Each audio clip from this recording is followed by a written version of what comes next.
Welcome back, everyone, to Westlake Hornets Teambuilder Dynasty here on NCAA Football 14 as we return here to Burmester, Utah as the 4-3 Hornets take on the 2-6 UCLA Bruins.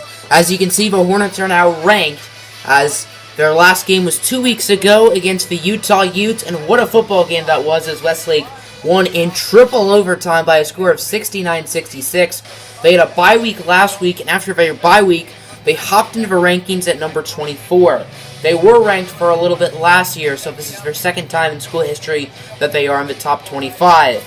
Meanwhile, it has not been a good year for the Bruins, 2-6, and with a loss, they are officially eliminated from bowl contention. These two teams faced off last year in the Las Vegas Bowl, which Westlake dominated 13 for 13 on third down and ended up getting the win. That was the Hornets' first bowl victory in school history. Westlake has had a very solid year, just like last year, I guess. But for UCLA, it has not been a good year, as if they lose again, they will not be able to make a bowl, so they're going to have to go 4-0 the rest of the way. Welcome, everyone, to the Hornets' Nest here in Burmester, Utah. The 2-6 UCLA Bruins take on the number 24 ranked 4-3 Westlake Hornets. Hornets sit at 3-1 in Pac-12 play this season. Meanwhile, UCLA is 2-3 in conference play. As tails never fails, it does land on heads, and the Hornets will send out their defense first. It has not been a great season for the Westlake defense, but UCLA's offense has been about as bad as John Smith in the backfield here on first down. Burton under pressure. He's going to be sacked on the first play from scrimmage by the true freshman Ogobo Inecho Jr. He had a big sack in the fourth quarter last week, forcing a fumble, and he gets this game started off with a sack. While this Westlake offense continues to dominate, Champ Britton has struggled lately, as the first 5 games of the year he threw just 2 interceptions, but in the last 2 games he's thrown 5 interceptions, as Britton on second down finds the true freshman receiver Everett Lemieux, who gets hit hard but not before gaining 20 yards. It is first down at the 45-yard line for the Hornets. Handoff for Alex Ellis, who's stuffed up like Thanksgiving turkey behind the backfield by John Potts, as Ellis has been phenomenal the past couple weeks for the Westlake Hornets. Of course, last week, he ran for a school record 4 touchdowns. This Westlake offense scored a touchdown in all 3 overtimes last week, which is obviously the reason why they won, as it's a fake handoff for Ellis. Britton on first down under pressure. He's going to be sacked for a loss of 14 yards by Curtis Richardson. Maybe he's related to Calvin Richardson. It is third down and 14 at the 37. Westlake is 1 for 1 in third down conversions today, as the Hornets are not in field goal range. Matt Fellows doesn't quite have the leg yet, but it won't really matter as Britton is sacked anyway. That's once again, or I thought that was Richardson again, but that's actually Jeremy Hayford with the sack. It is second down and 5 for UCLA. John Smith in the backfield, 3 tight end set, fake handoff. Smith under pressure. That's for redshirt freshman cornerback Jeremy Harrington, who's had a very good year in the slot, making the sack. We are nearing the end of the first quarter, and neither team has scored yet, which is unheard of in a Westlake game. Of course, their offense is very high scoring, and their defense also allows a lot of points, as Britton scrambling like he's late on a date, looking deep for the junior Ayo Luco. That'll be a gain of 34 yards. Bruins now at the 29. It's first down. Screen for John Smith, but Ash Jakar reads the play like a book and lights him up like a Christmas tree. That's going to be a 3-yard loss, courteous of the senior safety. UCLA has been playing hard to get today, as it's second down and 13. Smith in the backfield. Only 2 receivers in the game. Burton looking to throw it. He's under a ton of pressure, and that's Q.J. Casimir, the defensive tackle, with the sack. A huge play right there from Casimir, who's been playing his best football of his career in the past month or so, making another nice play right there. Fourth down and 25. And UCLA fakes the punt. They didn't when it was 4th and 1 on the last drive, but on 4th down and 25, what a terrible play call by their head coach. If the Bruins coach has a job after this game, I'd be shocked. Westlake is the football back with pretty nice starting field position as Britton on first down. He's going to look deep down the field. He is a wide open man. That's the senior Dustin Schwend, who racked up 3 touchdowns a week ago, which was a school record. That'll be a gain of 37 yards. It is second down and inches at the 10-yard line for the Hornets. Britton and Ellis in the backfield, 3 wide set. All 3 of them are lined up to the left as it's an option. And Britton loses too. He has not been able to run the ball all day. It's Curtis Richardson with the third down and goal at around the 2.5-yard line. Can the Westlake Hornets punch it in, or will they be stopped? As Britton, he has an open man. That's Michael Wilson, the slot receiver, who's had a really good season. He gets the touchdown, and the Hornets finally score the first points of the game with 3:35 left to go in the first half. UCLA's offense is looking pretty good on this drive. Nobody in the backfield. Screen for Smith. He's wrapped up, losing 2 yards. That's Chip Barron, the middle linebacker, who makes the tackle. UCLA has been trying to run screens all day, and it has not worked at all. Westlake has 1:11 and 2 timeouts to drive down the field. They have the lead 7-3, and they also start the second half with the football. As Champ Britton looking deep for an open man. That's Ayo Aluka, who gets laid out, but he still makes the catch. It is first and goal for 1. The Hornets still have that timeout. As 11 seconds to go, Champ Britton, he will hand it off for Alex Ellis. Is he in? Yes, he is. That'll be a Westlake touchdown, and they extend their lead with just 8 seconds left to go until halftime. 5 seconds left to go until halftime. UCLA will for sure not have the lead, but can they make Westlake's lead a little bit smaller? As John Smith runs for a tackle. There goes Smith down the field. The clock has hit triple zeros, and he's brought down by Leon Moore at around the 20.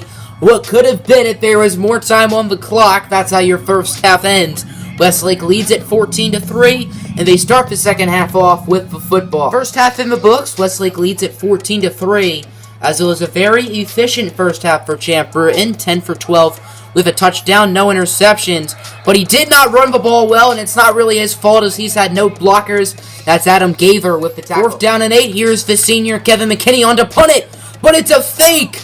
Oh my goodness. McKinney looking. He will connect with the cornerback, Ronnie McNeil, and Westlake will convert on the fake punt. It didn't work for UCLA, but it does for the Hornets, as Kevin McKinney with a very nice pass to McNeil. I don't think anyone in this stadium was expecting that play call, as the Hornets are very unaggressive usually on 4th down, but they decided to go for it there, and it looks like it'll pay off as Britton, scrambling under a heap of pressure, he will find Everett Lemieux for a gain of 22. Champ Britton strained his shoulder, and his afternoon will be over. It'll be the senior Benjamin Golden at quarterback for the rest of the way, as Gold, he will hand it off for Ellis, who loses 2 yards. Very nice play from the linebacker, Scott Thomas. Benjamin Gold was the starter as a freshman for Westlake.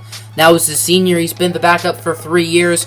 He's also the only quarterback left on Westlake's roster who isn't redshirted. If something happens to Gold, their emergency quarterback will be the corner, Wesley McNamara, who was a quarterback in high school, as Michael Wilson will bring that one into the red zone. It is 2nd down and goal at the 5 as Benjamin Gold and Alex Ellis in the Westlake backfield. Can they punch it in?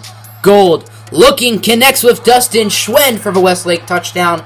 That's Benjamin Gold's first touchdown in who knows how long, and the Hornets make their lead. It's been a very rough day for the Bruins offense, but on the bright side, they have not turned it over, unless you count the 4th down miss a turnover, as John Smith stuffed up like Thanksgiving turkey behind the backfield. That's for redshirt freshman Isaac Solomon, who makes the tackle. Other than the big run to end the first half, it has not been a pretty day for running back John Smith.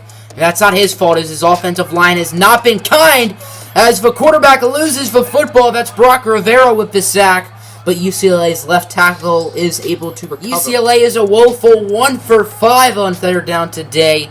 Let's see if they can convert and make it 2 for 6, as Austin Burton looking to throw it. Burton under more pressure. He fakes the sack, heaving one deep, and it's Quentin Campbell with the interception. Campbell will eventually be brought down at around the 36-yard line, and Westlake gets the football back. Benjamin Gold is very mobile, a little bit more than Champ Britton, but he doesn't quite have the arm that Britton does. As on 2nd down and 1, Gold looking deep down the field, one-on-one coverage, and Michael Wilson just mosses the defender. That'll be a gain of 40 yards. What a catch by the redshirt sophomore. Take another look. Excellent throw from Gold. An even better catch by Michael Wilson. Benjamin Gold has been very solid today, trying to show NFL scouts that he can be an NFL caliber quarterback. He does have a contract with the Colorado Rockies, so if NFL doesn't work out, he always has minor league baseball. As there's Alex Ellis with his 2nd touchdown of the day, and this Westlake lead just gets even bigger. Westlake's defense has had their best game in a long time today as they've been absolutely dominant. John Smith in the backfield. Austin Burton looking to throw it. Burton has a man, that's Person, who just violates Leon Moore. I think that'll be charged for harassment as Jason Person gains 43. Excellent play right there from Jason Person, who absolutely annihilated Leon Moore as Jeremy Harrington gets his second sack of the ball game. 4th down and 3, and UCLA is going to go for the field goal. Weird play call, as they might as well go for it to make this one a little bit more likely for them to win, but they don't really care. They're going to go for the points, and your score is now 28-6. As we have an EA Sports Studio update, a very good game in Los Angeles as the number 5 Arizona Wildcats have a slight lead over the number 14 USC Trojans, 35-28. 4 touchdowns from Jack Sears, but 4 more from Rich Rodriguez. Westlake now is at the 36 as it's first down. 3 receivers in the game, all lined up to the left. Fake handoff for Ellis. Gould. He's going to look deep down the field again, and Michael Wilson makes the catch. Another risky throw from Benjamin Gould, but he places it on the money for Wilson. I am shocked to be seeing Benjamin Gould playing this well, as this will likely be the last play of the third quarter. Gould to Julian Pettaway, the true freshman. I believe that's Pettaway's first touchdown of his career, and this lead gets even bigger. The Hornets' 3rd touchdown of this quarter. 4th quarter now underway. Big lead for Westlake, 35-6, as they have been good on all 3 facets of the football: offense, defense, and special teams. As Burton, under pressure, Brock Rivero misses the sack, but instead it'll be Wesley McNamara who gets the interception, his second on this season, and that one will be brought down around the 15 by one of the offensive linemen, who's able to keep up with the speedy McNamara. 2nd down and 8 at the 13-yard line for Westlake, as Benjamin Gould has 2 passing touchdowns so far in the day. Can he get a 3rd? Gould looking to throw it. Gould looking deep in the end zone for Ayoa Aluko. That'll be a 13-yard score, and Westlake's lead gets even bigger. UCLA is now down by 36 points with 5:49 left to play. This game is pretty much wrapped up as Andrews in motion here on 1st down. Burton looking to throw it. He's under pressure, and he's going to be intercepted again. That's Ash Jakar, the senior, who makes the play. Jakar trying to make a big run with it, and he's tackled at the 30. I believe that's actually only his first interception of the year, as Jakar never been much of an interception guy, more of a run support type of guy. 2nd down and 11 for Gould and his squad, as you can see his incredible numbers. 10 for 12, 163, and 3 touchdowns. They look a lot like Champ Britton's numbers from the first half, but just more scores. As Gould, under a ton of pressure, he will be sacked by Curtis Richardson, his 2nd of the day. 1st and goal at the 9. Just under 4.5 minutes left to go in this game. Hornets obviously up big. Let's see if they can be up even bigger, as Alex Ellis gets his 3rd rushing touchdown of the day. The touchdown machine, he has been scoring with ease ever since he stepped on campus. And Ellis, with his, 10th touchdown of the last 3 games? 2nd and 12 at the 29. John James in motion, 3 minutes left to go. Burton under a little bit of pressure, looking for Smith, who loses 6 yards. That's the sophomore Alex Coker with the tackle. UCLA would love to score a touchdown, make this game look a little bit closer, but it doesn't really matter at this point. 3rd down and goal. Handoff for John Smith, and he will take it in for the 1-yard score. And for the first time today, UCLA has a touchdown. USC is now on top with a 5th touchdown pass from Jack Sears. They lead it 42-35 with 5:36 left to go in the 4th. That is how your football game ends. What a performance from Westlake. They win it 49-13 and improve to 5-3 on the year, while UCLA goes down to 2-7. I didn't even mention this, but Peyton Curtis, the superstar senior high school quarterback, was visiting the campus today, and I'm certainly sure that he was impressed with the way the Hornets offense was, and I think it will make it a lot more likely that he commits to Westlake.